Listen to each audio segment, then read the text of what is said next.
All right. So, hi, good morning, Jess. Guy. Hello.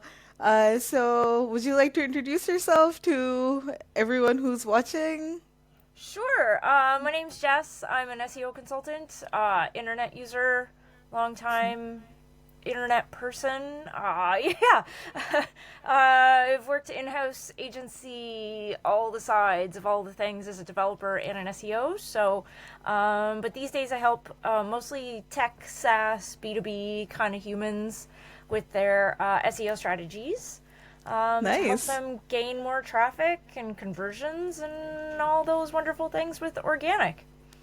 Awesome, awesome. And how long have you been in this space, this industry that's been changing so much just this past couple of months? I'm sure you've seen like more than your fair share of algorithm updates. Yeah, definitely. Before I was an SEO, I was a web developer. I started this whole internet thing like way back in the 90s. If Oh, it wow. depends on how old we all are here. Yeah, GeoCities was where I learned how to build websites. And then I took web development courses and had a plan to be a web developer. But then Steve Jobs was like, Flash is no good. So that was like my turning point in my career where I was like, Oh, maybe wow. I need to think about accessibility as opposed to like just building things. So then I started to incorporate more marketing sides into what I was doing, Mm-hmm. and slowly evolved into a digital marketer from a web developer. Also, there were so many JavaScript frameworks that came out, like a lot at the same time. It felt like it was like fashion. There was one coming out like every day. I couldn't keep up with that and all the digital marketing stuff. So I just kind Uh-huh. of kept the SEO side and slowly evolved into that instead of the dev side. Wow, that's really interesting. I mean, I have a background in like computer science as well, but just juggling both of those things was too much for me as well. So I was like, okay, I need to pick a side right now, and SEO and content is like I think what I'm gonna stick to for the rest of my life probably now. That's So amazing. that's super cool, super cool. So thank you so much for that really interesting intro. One quick question just on that note though, like how would you compare what SEO, even if you could call it that in the 90s, I'm not even sure to be honest. But how would it compare to what it's like now, like SEO or content marketing in the 90s versus in 2023, 2024? Well, the internet is completely different. The algorithm is completely different. So, I don't think we're optimizing for the web that used to be. Also, Mm-hmm. marketers ruin a lot of the internet with things that we do. Guilty. Yeah, guilty. Yeah. We find the intricacies and the pieces that we can make use of, and then we double down on those, right? So, also, CMSs that didn't exist now exist. A Wix and a Shopify didn't exist Uh-huh. 20 years ago. So I think that's pretty cool that those things exist now because they didn't exist 20 years ago when we were doing SEO. Right. Now we can, we built on Angel Fire and like Tripod and all these weird places that like were like Web 1.0. And then I think we've kind of moved into the Web 2.0, which was like, in my Right. opinion, like the WordPresses and like a little bit of the things that came out. But now you can drag and drop internet, right? Like you can just go into Wix or Webflow and drag and drop, and congratulations, there's your website. Right. Like building on that kind of infrastructure didn't exist. Now it does because of JavaScript. Which is And also a all big thing that Google has had to deal with, right? Like 5 years ago, it wasn't crawling JavaScript as often as it is now, and it was crawling it with a different render engine that it was crawling. Now the render engine is evergreen, so it updates with Chrome. So now we're moving at the same cadence as Chrome's moving, thank goodness. As opposed to 5 years ago, we were dealing with a completely ancient version of JavaScript that Google was rendering. So there's been a lot of wonderful things that have changed in the last 20 years. Yeah, and all thanks to people who understand both development and SEO like yourself. So it just makes it so much easier. Awesome, awesome. And yourself, So, you have a computer science background, so you get the thank you. gist of it too. Yeah. I mean, probably not as well as you do, but like 1%, I would say probably. No, I think together we could rule the world, honestly. Let's chat about this later on. Yeah, yeah, yeah. Awesome, awesome. All right. So, I've noticed like you post a lot on LinkedIn, and most of your content actually, especially these days, it's a lot about generating revenue through SEO. So, what do you think is one thing that most content teams and most revenue teams just don't really understand about content marketing ROI? I think a lot of people just equate traffic to good. Um, and I don't think that that's as simple as a one-to-one connection. Uh-huh. So I think they kind of focus on the wrong metrics, if that's like too bold to say. But I see this a lot in a lot of clients that we look at, is they kind of just create content for the sake of creating content and not thinking about who the end user is going to be who's looking at their content, or the intent of the person who's searching for said content to end up on their website. So, like we all know, there's a lot of layers that go into somebody searching and finding, and that journey can be layered and have a lot of elements to it. But if you're selling like software, I don't know why you would be writing about something that has nothing to do with your software. Mm-hmm. If that's a bold take to take. Or I do, like, we do a lot of Googling to find out what people are looking for. So earlier this week, so a prospect was looking for something to do with helping people build out their digital events, per se. Mm-hmm. But the keywords they're targeting are bringing people to attend events instead of like build the events. So I Okay. think there's a huge amount of a mismatch between what people are searching for and the people who would be searching for them. Uh-huh. So I see a lot of that happening. And obviously, like, their revenue teams are sitting there waiting for leads, and none of their Of leads are course. going to be coming in because people are looking for events to go to instead of an event person to help you with your events. I understand that completely. I mean, I've seen so many of those articles where the keyword that they're trying to target would be something like event management solutions, and they're gonna start off with an H2. What is event management? Like, you don't need Right. that in your content. It doesn't make any sense.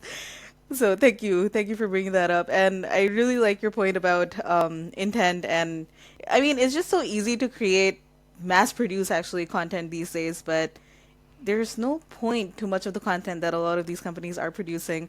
I just went on a rant about that on my own LinkedIn just a couple of hours ago. So yeah, thank you for What bringing was that the up. rant? Basically just that. I mean, like, so many of these companies are just talking about creating 1,000 different pages per month and like bragging about it. There's this competition going on about, oh, look, I used ChatGPT to create, I don't know, like 500 pages, and then another company's gonna come up and say I created 1,000 pages. But at the end of the day, like, most of that content, it's just getting lost in the void. Like, if Agreed. anything, it probably just gets them a couple of dozen more clicks, and that's just, I don't know, like, do any of these people consider the bounce rate? Do any of these people consider the demo to conversion rate? Sorry, the blog to conversion rate. Like, I think not, but I've had a couple of people agree with me over there as well. So yeah, I agree with you as well. I think, thank you. like we say, getting traffic for the sake of traffic is easy enough to do, and like Hmm. we can be spammers until we're spamming the internet. But like trying to find valuable people to look at your content, which is kind of my idea of SEO, is the goal. So like, Of cool. course. Yeah. Awesome, awesome. All right. And one more thing, since we are on the topic of content. So I've noticed that a lot of these companies, especially the ones that are using AI to like mass produce content, they just go with either keywords that have, I mean, it's debatable whether we want to go with just keywords for our content creation in the first place. But of course, a lot of people just tend to open Ahrefs and find out the top 10 keywords with the highest search volume or that kind of thing. So, zero search keywords. What are your thoughts? What do you think about them? Do you Spicy. use them? I honestly think zero like volume keywords have always existed. There's like Google Mm-hmm. that says like what is it? Around 20% of keywords that people search for every year are new. So cool. 15 or Yeah. 20, yeah. Yeah, Mm-hmm. right? Like, so you're obviously going to have new keywords that come up. That's topicality. That's the way the web works. That's the way the humans work. There'll be something new next year that somebody will make up. And Mm-hmm. congratulations, you have a zero volume keyword. So, the hard part, I think, is building a strategy around those because we all have zero volume keywords. We can all look in Search Console and be like, oh, okay, somebody Googled this weird word that doesn't mean Mm-hmm. anything to find my website. You have a zero volume keyword. Cool. It's just building a strategy around those that gets to be the hard part because I'd love to see those AI people build something in a higher niche that is actually Mm-hmm. super competitive. So let's take insurance and do AI keyword, Ooh, interesting. right? Yeah. Or let's take credit cards and do AI like content and see how that goes because that stuff's all based off of users and what users care about and not what an AI cares about. That's an interesting take. Yeah. And how do you generally like approach creating the strategy for these zero search volume keywords? Like, would you say there are a couple of basics that are repeatable, or is it just a case by case thing every time? I like to spend a bunch of time in trends.google.com is pretty much where I hang out. Or there's that other website that Brian Dean bought, Exploding Topics, Mm-hmm. where he follows trends and topicality. And there's a bunch of them out there too that do this kinds of things. So following the trends, and Bernard from ClearScope has also talked about this, and Yeah. he's kind of given me that aha moment of it, is Okay. aligning like trends to keyword data. So like as long as you can follow that topicality of the trend or bringing up that new trend and do that with SEO, then that's your goal, right? And following that topicality, like the Oscars, right? If you're writing a blog post about the Oscars before the Oscars, that blog post would look different than it would after the Oscars, which I Of think course. is a perfect example of topicality in its sense and how Bernard, I hopefully frames it. If I butchered your example, Bernard, please let me know. Yeah, we're gonna tag him in the comments for sure. And He's of course, like, wonderful, and mhm. honestly, he gave me that aha moment in SEO, and I think it's honestly how it all kind of comes together in my perspective. Yeah, I mean, I think nobody could have predicted that Will Smith slap in the Oscars as well. Was it the Oscars? Was it the Grammys? I'm not even sure. So, Yeah, exactly. well, Another example of topicality, right? Like writing for that exactly. trend is nobody would have seen that happen. So like all of a sudden you can do like a trend jacking or whatever they call it, but like Uh-huh. that is an approach in SEO too, right? Like when everybody was making what were they making their own starter breads in COVID too? That was like a Oh, banana trend. bread? Yeah. Yeah, banana bread and their yeah, sourdough starters. Sourdough. Yeah. Uh-huh. They were all making their sourdough starters. That was like an SEO trend too. So Uh-huh. like you can jump on those and follow the trends and follow the topicality of things and it's just we were well, I work in slightly more boring markets of tech and SaaS and things, so we Mm-hmm. follow the trend on a longer timeline of where, like you said, event management is kind of at Uh-huh. for the moment and following those. Right, right. Okay. All right. So just another question. Sorry. So many questions around all of this mass production of content, but I think it's important. I think it's one of the biggest changes in content that we've seen in 2023 at least. So, mass producing content and then leaving it and just letting it be in the void. How do you feel about that, and how important would you say optimizing your content actually is? This year especially, I've seen Google having a harder time trying to index content. So I think refreshing content is a huge opportunity, especially if you're aligning it with again topicality and Mm-hmm. freshness, and or if you have a new take on something, or if the trend has changed or the topic has changed as well. So a huge part of our audits is identifying what can be updated and optimized that you already have in your library. Because just pushing that refresh button or ensuring that Google just comes around and finds it again can be actually Mm-hmm. faster in some cases than getting something new indexed and then gathering all those links and having everybody see it again. So I think there's a huge opportunity to refresh content, as long as it's still usable. We kind of go through a huge exercise of whether or not it has, traffic and intent and all these other things that we layer into it. So, but making sure that that stuff is new and fresh is helpful. But on the other side, like, nobody needs your company updates from 2016 anymore. Yeah. I used to work for a company where they would interview everyone who joined the company when they joined it, which is a wonderfully awesome thing from my perspective, right? Like, I thought Uh-huh. that was wonderful and bring people into the fold. But you don't really need those posts anymore. I know, I That's know. it's more of like a social media thing, or they would do like a video thing now, I think, instead of just doing an interview with us, because those aren't Yeah. really conversion based posts anymore. And they're not really going to help somebody convert by me telling you what my top 5 foods are of whatever year is that I joined. Yeah. No judgment for them removing it, truly. Yeah, no, that makes sense. I was actually doing an audit for another client of mine as well, and I had a list of the top 5 products that they had discontinued in like 2018 or something, and I was like, maybe it's time we let go of this article. Like, it's not serving any purpose anymore. Yes, we all need to bring out our Marie Kondos, and decide whether or not, what does she say? We like let it go. Does it spark Does it joy? spark Yes. joy? Does this content spark joy, and does it bring users, and does it bring conversions? Is it going to help somebody give us more money at the end of the day? Then no. Yeah. I think we can let it go, as Elsa and Anna would say.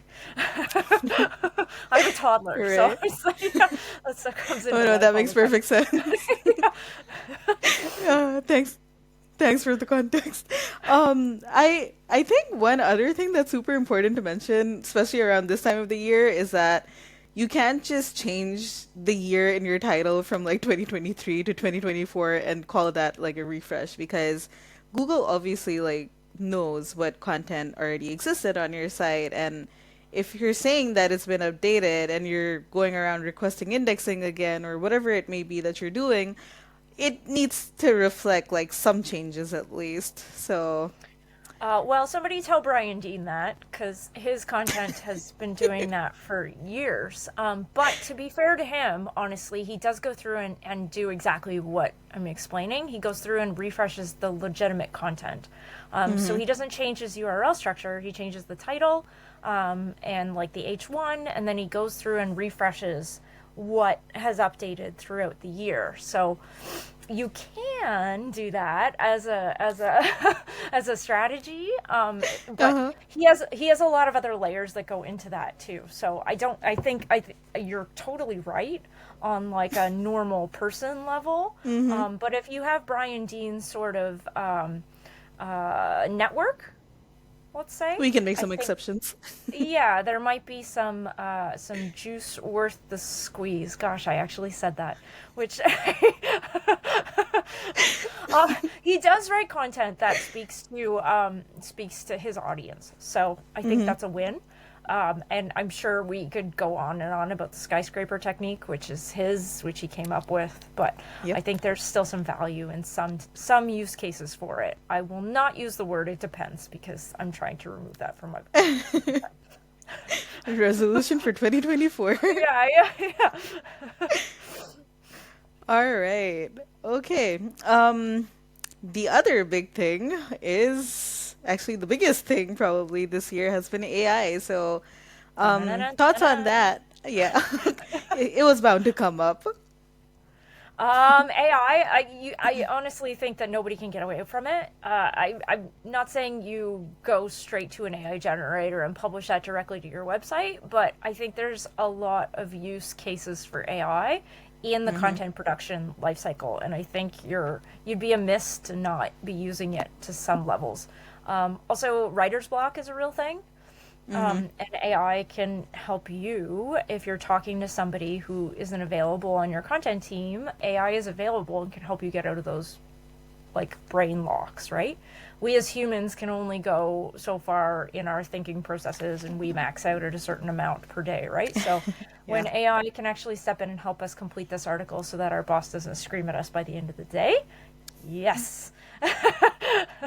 Also, having a subject matter expert ensure that they're editing the content and running through that content to make sure it all makes sense is what we're Mm-hmm. testing out as well internally in Oh, our okay. content processes. Yeah.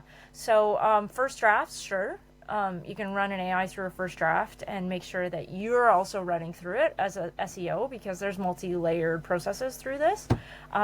And then make sure that that subject matter expert goes through. I think in 2024 we'll see a rise of like reviewed by in articles, Mm-hmm. which is I think will be a good EAT signal, Yeah. expertise, authority, and trust in the other one, experience, right? Experience. The last Yeah, one. yeah. So I think it'll pull in all those signals by making sure that you have reviewers included in your content. Like we saw, who was it? Sports Illustrated just got knocked by having just straight up AI Yeah. content. Like Yeah. Sports Illustrated has the people to review that content in house. So there are better ways to do it. I think my favorite example is Bankrate.com. If anybody wants to go Google Bankrate.com, they're in a very I highly think I want to competitive do that too. niche for credit cards, literally in the Okay. States. Like, that's really hard to win in those spaces.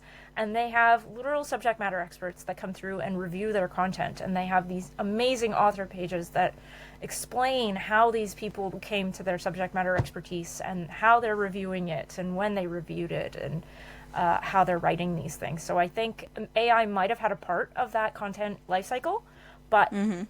it's always included in humans at the end.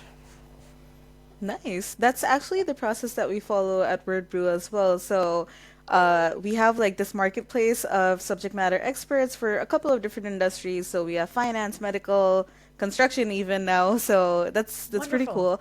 And we're using AI to produce the base draft. We just make sure that everything's very on brand, like using that AI draft. And then the subject matter expert, of course, comes in to review everything, to fact check, to add as much integrity as possible, and then that there we have it. And like our clients have been seeing great results through that process as well. So we're happy, Google's happy, our clients are happy.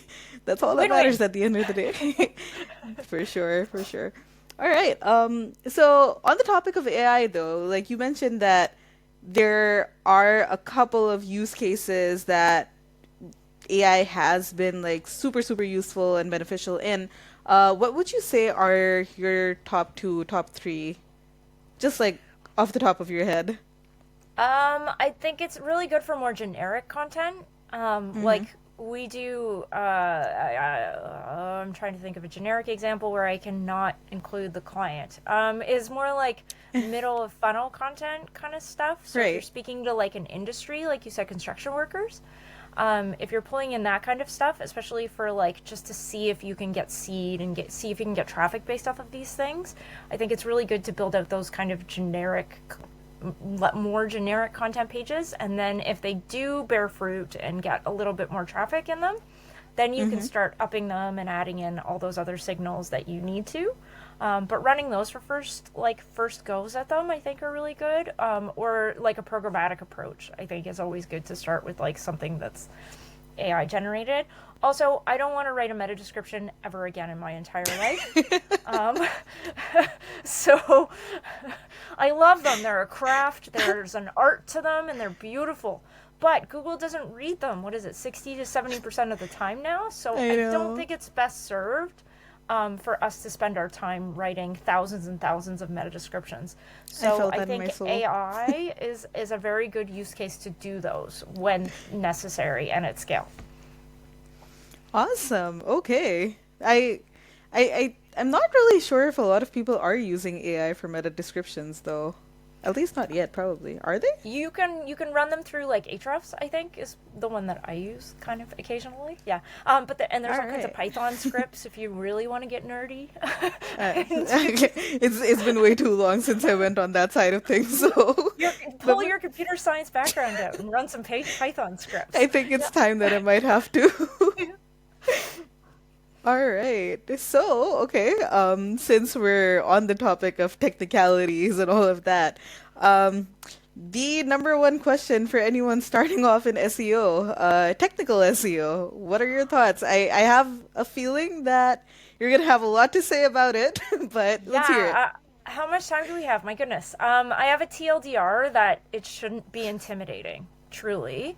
And I don't think that it should be intimidating. So Mm-hmm. I think it's also a very good use case for ChatGPT or AI because if it does feel intimidating, I read somebody was teaching themselves Ruby or Python when Oh wow. because they didn't feel comfortable talking to real people about it or going on like Stack Overflow or any of those places that are just gonna kind of not feel as helpful. Mm-hmm. So I think AI is another good use case to do this. Is you could teach yourself how to code with AI. You could just ask ChatGPT, like, what does this HTML tag mean? What is a hreflang?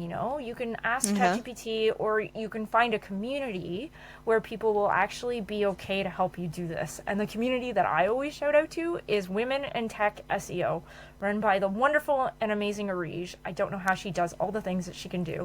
Um, but that if you can find a community like that that's not intimidating and that won't say negative things or make you feel like a loser for starting in the tech space, then Mm-hmm. I think you should definitely join those because there's a lot you can do with tech SEO. Even just understanding CSS, JavaScript, and HTML, those three terms will make you so much more beneficial in the long term, especially to be able to talk to programmers and understand what they do. And it'll raise what you can charge people in the long term, in my opinion. So, yes, tech SEO for the win.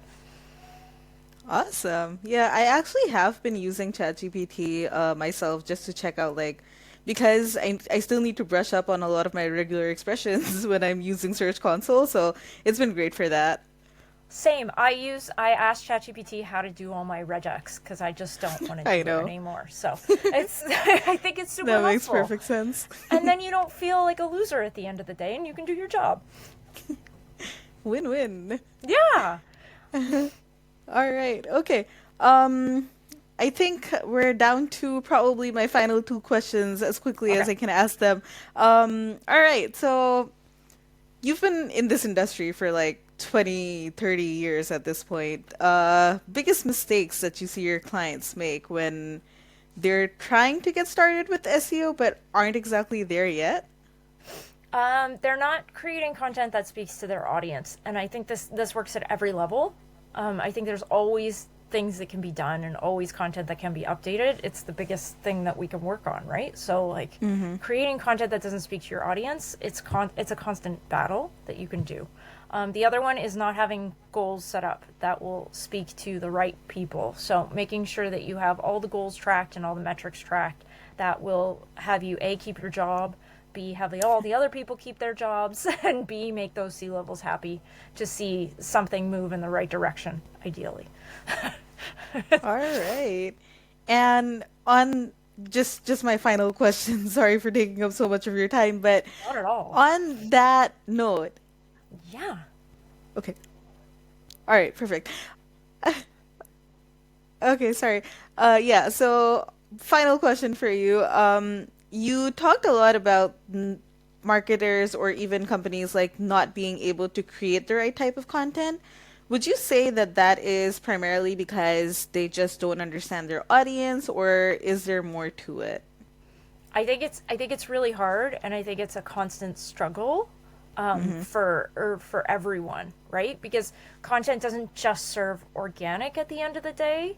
Some of it does, but some of it doesn't. So Mm-hmm. I think it's a very hard thing to get right because then you have to include things like tone. Everybody wants to have the right tone that comes out of their voice, out of their Yeah. company or whatever. So it's a constant struggle, but the more you can do and the more you can write these things down. I've worked with some clients who have tone docs, which are my favorite actually, Mm-hmm. especially journalists. Huzzah to journalists!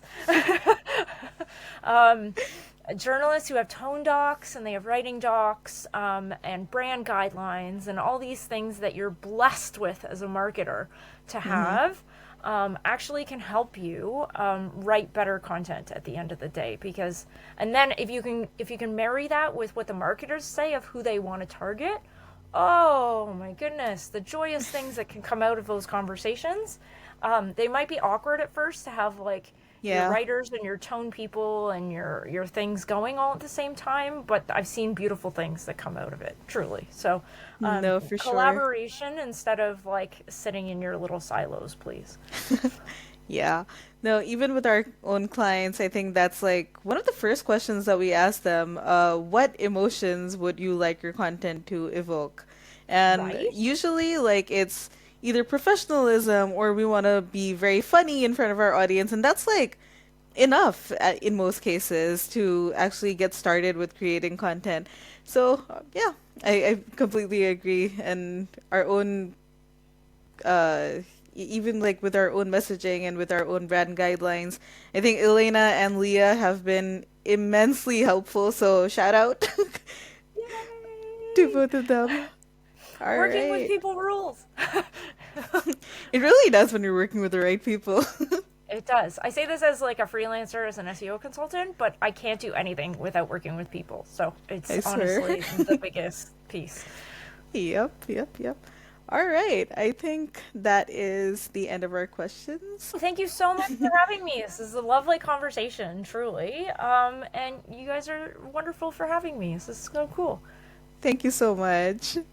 Thank you.